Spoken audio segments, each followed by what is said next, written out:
Welcome back to what I did this week for my music business. This is episode 5, and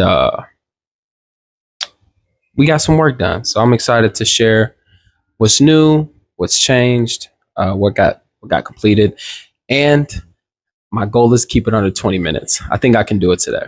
And if I don't, I might change the name of this to what I did this week for my music business. And can he keep it under 20 minutes?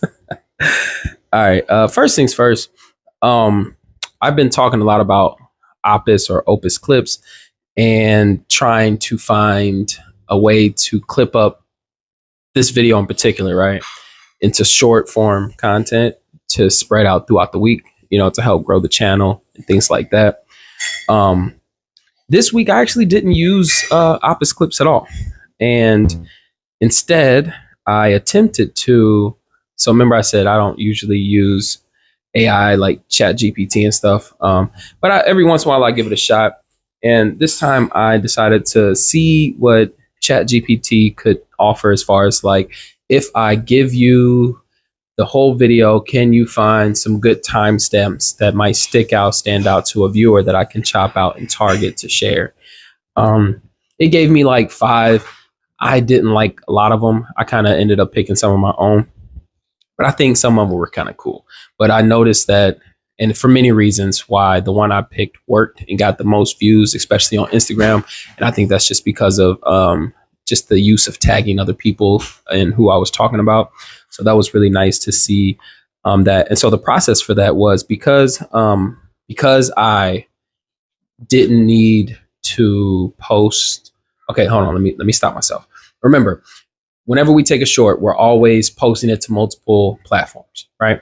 But because I didn't use OpusClips, I had to find a way to add my own captions. I used to use CapCut in the 32-week time, the 32-week era. However, once CapCut stopped letting you have unlimited caption usage for free, like I stopped using it for that.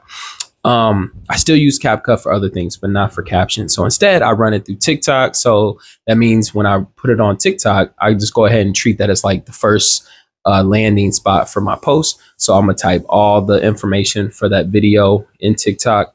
And then I use that for captions. So after I post it, because you can't schedule, I have to post it. I have to post it right away.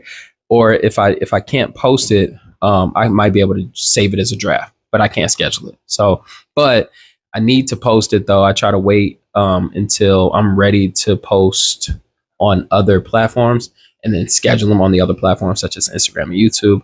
But I go ahead and upload it on TikTok just because it is what it is.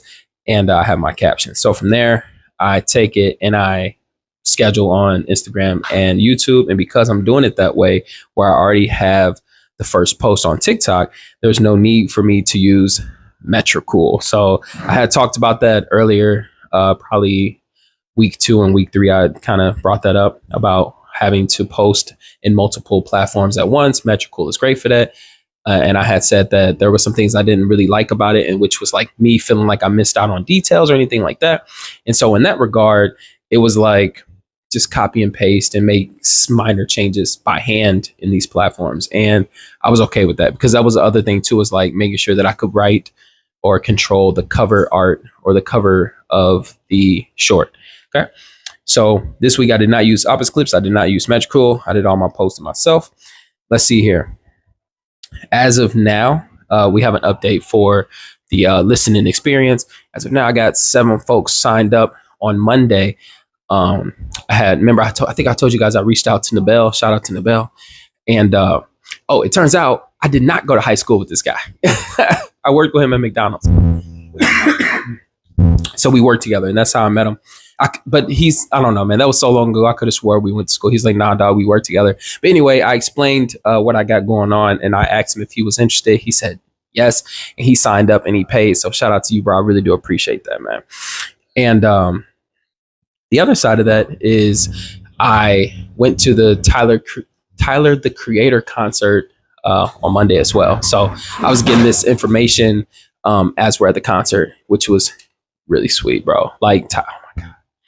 I'm not going to talk. Look, it's already 5 minutes in, so I'm not going to go in on Tyler. But I had a wonderful time. Our seats weren't even that great. We were just happy to be there. But I will say this: there was a moment where he transitioned from the main stage. So he had like three pieces of three, I guess you can call them stages, 3 stages to perform. The first one was the main stage, Chromacopia, and then he had this bridge that he would cross over. He did some stuff for the people, especially on the floor, like they loved that.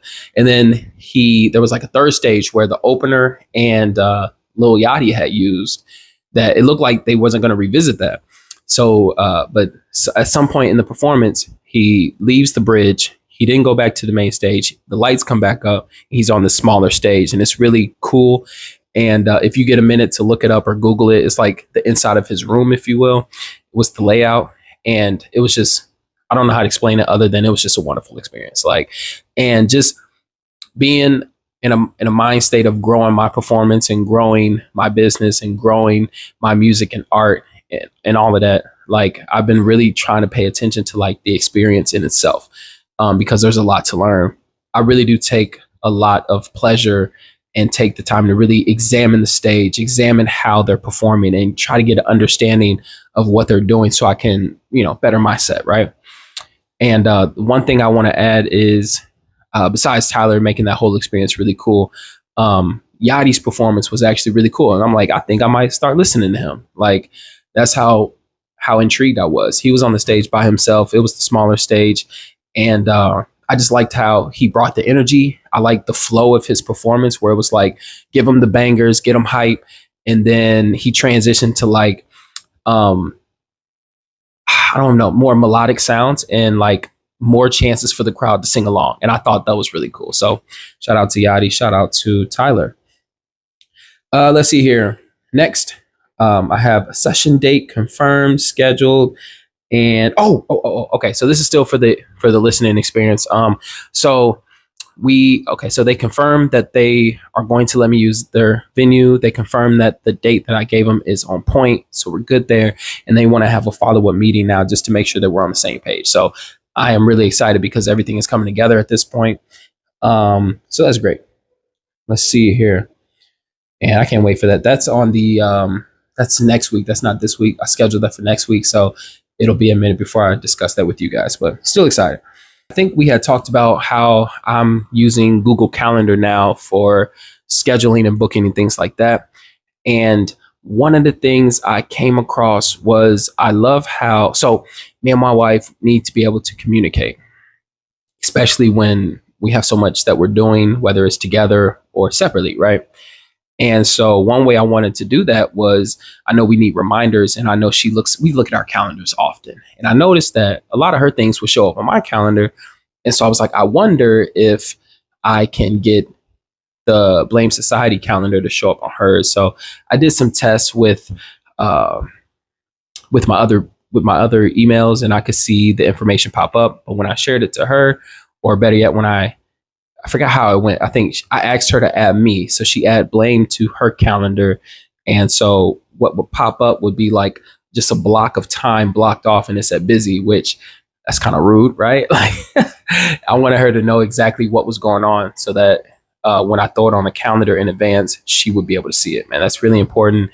Communication is key, bro. It sounds cliche, but it's 100%, and that works throughout everything. And on top of that, clear is kind. I learned that from her. Okay. So anyway, what I ended up having to do was I had to go in and actually add her to the organization in Google, if that makes sense. It was tedious because every time I thought I had it right, it wasn't right. Work-wise, as far as like working on music, this week we were able to accomplish getting the clean version of Wrong One done. So I mixed that, finally got that.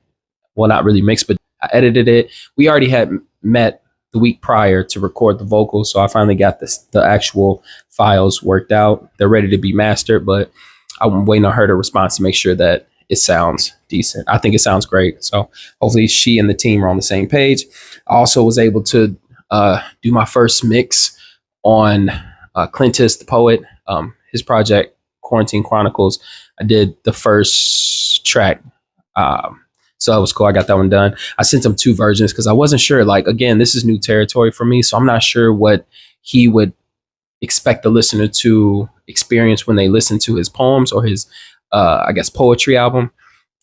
So I sent him a version where it's like I didn't really take out any air. Like, so sometimes when we edit vocals, when you're rapping or singing, you take a, you take a big breath, depending on whatever you're doing. And that can be very harsh. So what I do is like we cut a little bit, fade the ends so that it still sounds natural, but like it minimizes the harshness of it, if that makes sense. And I don't know if that's what he wants. Like I was like, I don't know if that's what he's after. So I sent him a version where I did doctor it up a little bit, and I sent him a version where I didn't cut anything.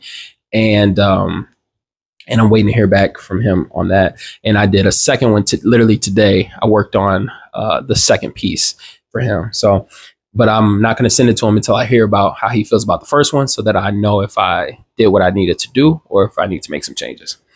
All right. So with that being said, moving on. Okay. Some exciting news. Okay. Another piece of mail came. And so I took my sons with me and we hit up the virtual mailbox spot. And it was my PIN number for my debit card. So at this point, we got the debit card, we got the PIN number, it's activated, ready to rock and roll. However, there's no money in the account yet. So I can't make the transition with all these accounts just yet. So what I'm waiting on is I had to link, let's see here. I linked, what did I do? I linked the card. I think I linked the card to my digital payments, including like Cash App and things like that, and PayPal. So I did that, and I already made the transfers. Like I put the bank to those accounts. So I'm waiting on the transfers to go through.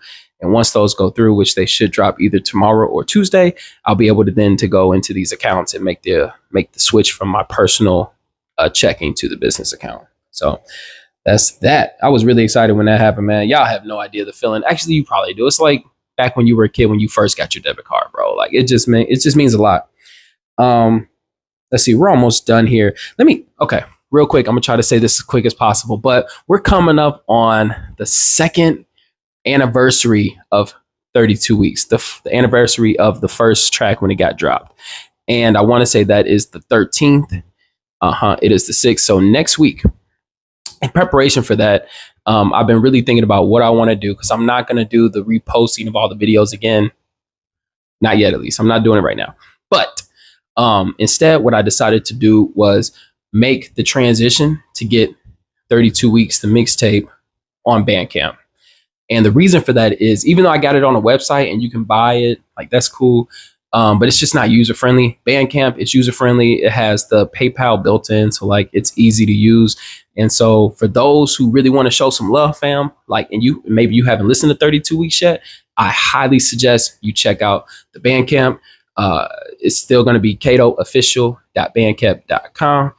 And I think it should pop up 32 weeks. You'll see the heart. It'll say 32 weeks, 32 tracks. I dropped once a week, every week, alongside a video, by the way, and a bonus track, right? So I feel like I outdid myself, man, in that time period, but we're not going to reminisce too hard. But I just want to re-interject. 32 Weeks is now on Bandcamp. It's still on SoundCloud. It's still on YouTube. But if you want to just download it to have it, and if you want to, donate a couple dollars because you was like, dang, that boy really was spitting. You hear me? If you really want to help a brother out, like I really would appreciate that, man. Because as I will remind you, and you will hear this from me over and over again, bro, Spotify is helpful. Cool. It does its job. But we're in a day and age where it's so saturated. Everything is so much. There's so much of everything everywhere. And it's like, on this mission, we're not trying to get famous, bro. Like, no, don't get it twisted. That's never the goal. The goal is to create a career that is sustainable, that we can do what we love, our passion, for the rest of our life, and not have to work a 9 to 5. In order for that to happen, we have to find the amount of fans who are willing to support us, bro, with all of our projects and give us feedback, come out to the shows, buy the merch. Like, that's the way to do it. And the first step in that is making sure I have a product for you. Okay. Even if you don't want to download the mixtape, like, any donations will be helpful. But I really do want you to listen to it, because if you listen to that mixtape, you will learn a lot about me. Okay. All right. Keeping it pushing. I mentioned the podcast that I like to listen to for knowledge and just to grow and just, for information in general. and I listened to a lot of Casey Graham this week. But I want to say Manager's Playbook took the I don't remember the phrase. What is that? They took the cake? Yes, they took the cake for me this week. So Manager's Playbook had an interview with Lola Plaku, and she was just heavy on the scene with being a manager, being a promoter, like all of those things. Like she was doing it because she truly loved it. And she dropped two gems that I wanted to repeat to you guys. And these are things that I want to make sure that I incorporate as well, that I continue to do, because these things I believe. Number one is support with a mindset of genuinely wanting to help. And what that means to me is when you have the opportunity to show love and go the distance for people, man, do it. Right. But do it without expecting something in return. Right. Do it knowing that it might not, you know what I mean, they might not feel the same way. But because you love what they do, or you love that moment and you just really care, you want to show that you care, and that's it, and that's all, and that's why you do it, right? I want to make sure I do that. You know, I know that it's easy to get caught up in like, well, if I don't show up, they're not going to show up for me. That might be true. And I had to let that go, because all of us live different lives, bro. I can't do everything. I can't be everywhere. And so it's like there's always a sacrifice of, do I show up for this, or do I go to that? And there's always a fear of missing out. But when it comes to like showing love, like we do that wholeheartedly and we mean it, you know, and I want to stand on that. I do wish I could get out to more shows and pop out to more events with many artists that I know and those that I'm meeting. But it's like at the same time, I have to do what's conducive for me. But when you do see me, know that I'm gonna dap you up and I'm gonna share whatever you got, like with everybody. You feel me? To the best of my ability, because some days I might be slacking. Like right now, I'm thinking about how I made that Instagram post and I talked about all those artists and I tagged them, and I neglected to put their names in the post, like physically, so that the viewer could see it and just click on their name. So right now, tonight, I'm gonna go in and fix that. So hold me to that. If you don't see that, by the time you see this video, if I didn't fix those names, call me out on it, but I will make sure it's done. The second gem I got from Manager's Playbook with Lola Plaku, which apologies if I'm saying her name wrong, is remain authentic, your authentic self in all situations. We grown, and it's like you have to stand on your beliefs, and you have to stand on your truth, even when it's hard. And so that can mean many different things for many different situations. But, you know, for me, that's being a father, that's being an MC, that is being a person of color in America. Like all of these things are always right here. And to make sure that they're right here whenever I'm engaging with people. You know what I mean? So I really like that. So I want to share that with you guys. Last thing, something that I've been thinking about a lot was the In the Loop show. Quite frankly, the GOAT had a system set up where, I mean, I know he brought his own equipment, right? Which shout out to him for doing that, because it definitely saved us. But he had like an earpiece, and I was like, bro, what? It prompted me to start looking into that. You know, with these shows coming up and things, I want to make sure that we're doing the best that we can to sound the best that we can. And I thought about how in the loop, there was a moment where I think it was two songs came on that I had a hard time hearing the music, right? The speakers facing away from you, it's noise in the building. It's hard to hear the audio sometimes. And so I've been thinking about getting, like they call it, an in-ear monitor. So basically a little speaker you put in your ear so you can hear the music the same that's coming out the big speakers, so you can keep up and stay in pitch if you're singing, or staying on time, for instance, if you're rapping, right? So I've been looking into that. That's all I got about that. I was just saying, it's just an idea. If I come up with something, if I find something, I'll definitely let you guys know. But anything else I need to add? Nah, I think we're good. I don't know. If you're curious, I highly suggest that you look up 32 Weeks the Mixtape. The visual mixtape on YouTube is preferred, just because I give a detailed breakdown, one in the descriptions, and the visuals themselves are like symbols and meanings and tell the story that I'm trying to tell, because I wrote the words, and then some things are just hard to explain, or like, you know what I mean? So to see what I'm thinking, it helps you understand how I think and what these lyrics mean. And, you're talking about like skill level, you're talking about my childhood, we're talking about my family, we're talking about my friends. Like, we talk about life, we talk about death. I talk about it all on 32 weeks, man. So, um, it's amazing that that project still is so, I'm not gonna say so important, but it's just like so strong to me. And I'm trying to think if I've ever felt like that about any other project I've done. I've done Unloaded Thoughts, or excuse me, Loaded Thoughts, the first mixtape, that was 2012. Um, I don't know. I think I wouldn't say I was still excited about a year later. The Unloaded Thoughts dropped in 2015. I think about a year, I was still excited about it. The EP with me and P, aka Pmo, that dropped 2017, and I think I stayed fired up about that. Um, yeah, that was okay. Maybe that one. We really put a lot of work into that one. Speaking of which, I'm gonna put that on Bandcamp as well. That's what I meant to write down. I'm gonna put that on Bandcamp as well because I want people to be able to download it and have it. You know what I'm saying? And also to see if, anybody wanted to show their appreciation further. You know what I'm saying? I'm going to edit that out because that was crazy. Uh, and I think I'm going to put up Sacrifices, the album, on Bandcamp as well. So that, again, people can download and have that, archived on their phones and on their devices. And I want to say Sacrifices, I'm still excited about. I think I did that was a really good project for what it was, in that time period of isolation and not giving up on music, and really just, it's just so unknown. And maybe I'll talk about that another day, about what that album really means and what it means to me. But 32 Weeks is me coming back on the scene, really, you know what I mean? And really giving my all with my pen to flush out all of these emotions and thoughts, and especially specifically like from my childhood, you know what I mean? Really taking these things deep and like sharing them, and getting in front of a camera and doing it right. All of that stuff is important, and all of that plays a part. So right now, I think that's it. I'm already at the over 20 minutes. I failed again. With that being said, man, if nobody's told you that they love you today, just know that I do, always will. Make sure you pop back next time, because eventually this will be for Society Dwellers only, and those who opt in for that subscription, because that is the direction in which we're going. So I appreciate you. Take care of yourself. I'll let you guys later.